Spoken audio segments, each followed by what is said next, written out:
Bien-aimés frères et sœurs, vous connaîtrez la vérité et la vérité vous affranchira. Ça, c'est pas moi qui le dis, c'est la Bible qui le dit. Mais moi, je vous dis mieux. Vous connaîtrez la vérité historique, notamment celle de vos ancêtres kémites, et vous aurez une vision globale de ce que c'est que la vraie souveraineté politique. J'ajoute, vous reviendrez à la spiritualité africaine ancestrale et vous comprendrez les enjeux de l'indépendance économique. Et pour terminer, vous accepterez votre identité culturelle kémite et vous obtiendrez deux choses. La première, c'est la paix. La seconde, c'est le développement, à une condition. L'unité de toute l'Afrique noire, l'unité de tous les Noirs du monde entier. Hotep à tous, bienvenue sur la chaîne des panafricanistes par essence, par conviction et par excellence. Celle des citoyens kémites par nécessité et obligation de combat. Nous sommes une chaîne qui n'est guidée que par nos ancêtres et rien que par les ancêtres qui appartiennent à l'égrégore du monde noir. Par conséquent, nous ne croyons en aucun Dieu venu de l'étranger. Toutefois, cette vidéo n'est aucunement destinée à inciter à la haine ou à la violence, car nous menons un combat qui est d'abord et avant tout spirituel, intellectuel et démocratique. Ensuite, il est politique, géopolitique et géostratégique. Contre l'impérialisme, le colonialisme, le néocolonialisme et l'endocolonat, qui sont tous qualifiés de crimes contre l'humanité. Nous menons ce combat sur la base du principe fondamental que nous avons hérité de nos ancêtres kémites, qui est celui de la Mahat, c'est-à-dire solidarité, vérité et justice. Vous êtes donc en droit de connaître la vérité et nous avons l'obligation de vous dire la vérité, rien que la vérité, afin que justice soit rendue au continent africain. Et ça, c'est notre modeste contribution dans cette noble lutte en faveur de la souveraineté, la dignité, la solidarité et l'unité africaine. C'est exactement ça que nous appelons le panafricanisme. Bien-aimés frères et sœurs, Alassane Ouattara à Paris.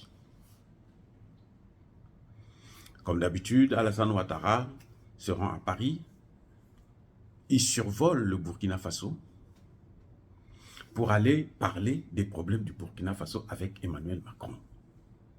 Oh, mon Dieu, de quel droit, de quoi je me mêle? Pourquoi Alassane Ouattara est ivoirien, non? Moi je croyais qu'il était ivoirien parce qu'il a renié sa nationalité burkinabé. Il a renié. Très bien. Mais il ne savait pas que le Burkina Faso devrait augmenter. Il ne savait pas qu'on devait découvrir autant de matières premières au Burkina Faso. C'est pour ça que... Vous voyez comment les gens sont ridicules. Ils ont renié leurs origines. Parce qu'ils se disaient que là-bas, il y a la pauvreté. Nous, on va là où il y a la richesse. Mais là où ils sont partis, c'est là où il y a maintenant plus de problèmes que là où il y avait la pauvreté, là où ils sont exactement originaires. Alassane Ouattara maintenant s'intéresse à l'Afrique, au Burkina Faso. Il va au Burkina Faso. Et plutôt, en France, il va rencontrer Emmanuel Macron. Mais vous croyez qu'il est allé pour aller dire quoi? Que non, on va aider le Burkina Faso? Non, pas du tout. Pas du tout, les gars. Il est allé pour préparer l'après-expulsion des soldats français. Des mercenaires français, j'allais dire. Les mercenaires de la maudite junte française. Eh oui. Vous avez vu les 59 là, 49 là qu'on avait arrêtés là au Mali? On va les envoyer là-bas au Burkina Faso. Oui, ils doivent se préparer pour le Burkina Faso. Ah oui, donc le Burkina Faso doit se préparer. Il y a un coup d'État qu'ils sont en train de préparer. Ils vont tout faire pour chercher soit à faire partir Ibrahim Traoré du pouvoir, s'il est chanceux, comme ils avaient fait avec Laurent Gbagbo, soit ils vont le tuer. comme ils ont fait avec Idriss Déby Itno. Et comme ils ont fait avec son prédécesseur, son aîné, son père même, Thomas Sankara. Parce que ce garçon est gênant. Il est très gênant. Ils ont essayé de le mettre en conflit avec son premier ministre, ça n'a pas marché. Donc maintenant, il veut utiliser de nouveaux moyens. Emmanuel Macron ne digère pas ces échecs successifs. Parce que ça ne va pas s'arrêter là. Ça va aller au Niger aussi et probablement en Côte d'Ivoire. Très bientôt. Je dis bien très bientôt. Ce mouvement qui a commencé là, ce n'est pas un mouvement naturel seulement, non. Il y a le surnaturel dans ce mouvement. Eh oui. Donc, la force de Ibrahim Traoré, ce n'est pas s'entourer de tous les gros militaires du monde, non, c'est pas ça. Sa force là, c'est ce peuple. La force d'Assimi Goïta, c'est ce peuple. La force de Ibrahim Traoré, ça va être aussi le peuple. Tant qu'il va s'accrocher à ce peuple-là, tous les esprits du Burkina Faso seront avec lui. Eh oui, on ne fait pas la guerre avec l'OTAN, avec la France, avec l'Union européenne, avec les mondialistes, seul. Si vous êtes seul, vous perdez. Et quand je dis seul, c'est si vous n'avez pas le soutien de la population. Eh oui. Il faudrait que vous puissiez avoir le soutien de la population. L'avantage que Ibrahim Traoré a, c'est que la population, la jeunesse burkinabé est émancipée. C'est-à-dire, elle comprend les enjeux de géopolitique internationale. C'est un grand avantage. Donc, il suffit pour lui de s'accrocher à ce peuple. Et tous les esprits du Burkina Faso, parce que le Burkina Faso a des esprits à lui. Et il y a des esprits africains qui vont aussi venir accompagner les esprits du Burkina Faso pour le pousser de l'avant. C'est un paramètre que beaucoup d'hommes politiques ont tendance à négliger parce que les Occidentaux nous ont fait croire que notre culture, c'est de la barbarie, c'est de la sauvagerie, c'est diabolique.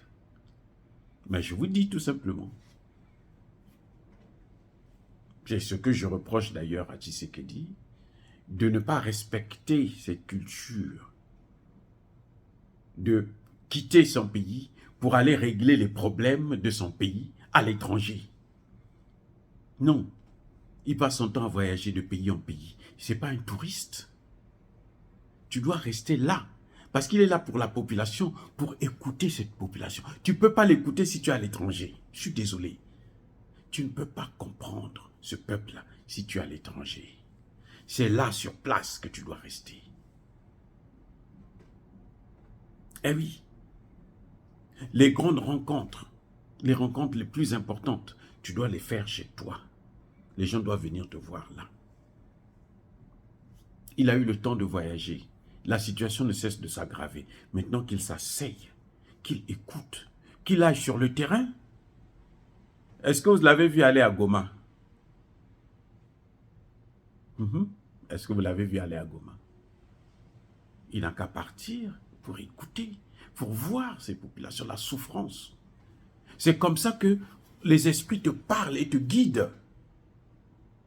Mais quand tu vas à l'étranger, là, tu vas voir boire ton champagne là-bas et tout, tu vas revenir là, tu feras quoi? Rien.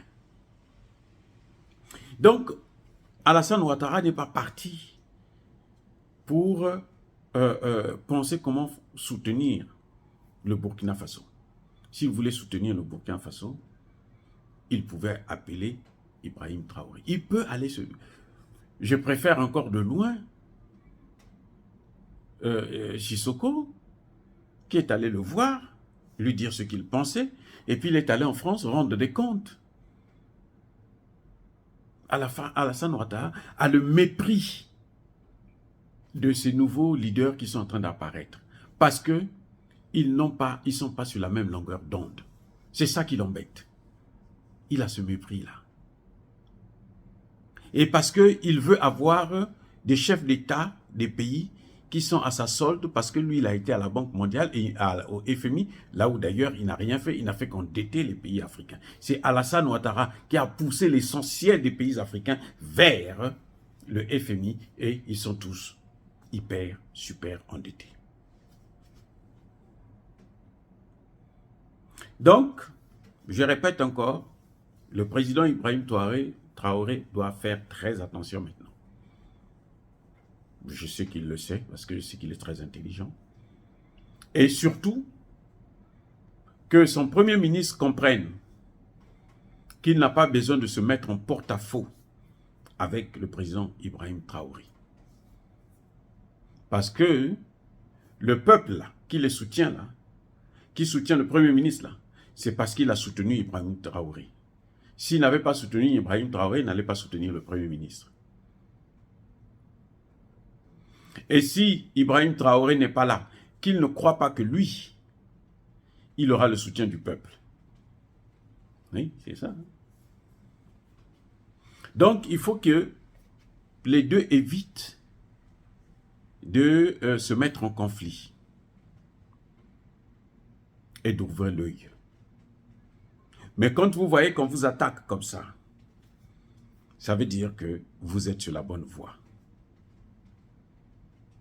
Lorsque les Occidentaux commencent à vous châtier, commencent à vous pousser, à créer des problèmes, à vous provoquer, parce que ce que la France fait là, c'est la provocation. Demander à un président de lui donner des explications, ça c'est la provocation, c'est le mépris. L'ambassadeur qui ne part pas parce qu'on veut énerver, soulever la population et donner l'occasion aux soldats français là de tirer, de tuer quelques-uns avant de partir. Mais ce serait encore une grave erreur de la France parce que de toutes les façons, s'ils essaient encore de tirer sur un seul Français, c'est tous les Français qui doivent quitter le Burkina Faso, ce serait mieux pour le Burkina Faso. Tous les Français, même les civils. Parce que ce qui est en train de se passer là, personne ne veut encore continuer à se faire berner, à se faire léser par la France. Non, c'est fini. Donc Alassane Ouattara, il a fait un aller-retour pour rien. Bon, peut-être pour se faire soigner, comme d'habitude. Il va prendre sa dose de perfusion et de drogue. Mais, en fait, si c'est pour le Burkina Faso, qu'il sache que nous connaissons tout. Le Burkina Faso connaît tout. La jeunesse a tout compris. Et le peuple burkinabé est debout pour soutenir ses dirigeants. Dire cela, c'est inciter à la haine ou à la violence, non. Yaba colère fait. Encore une fois, soyez bénis, abondamment bénis. Je persiste et je signe par le Dieu des Kémites. Mais que tous ceux qui persécutent le continent africain, tous ceux qui le pillent et le déstabilisent, qu'ils soient maudits, punis, foudroyés, neutralisés par le Dieu des Kémites et par nos ancêtres angélisés. Qu'ils soient noirs ou qu'ils soient blancs. Vive l'Afrique éternelle. J'ai dit et j'assume.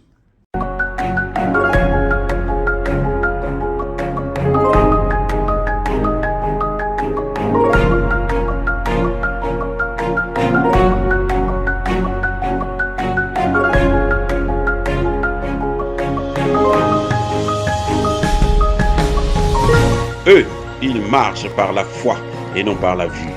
Mais moi, je vous conseille vivement de marcher par la connaissance scientifique et historique, notamment celle de nos ancêtres kémites, par les 5 sens et par l'intelligence. À vous, Abia.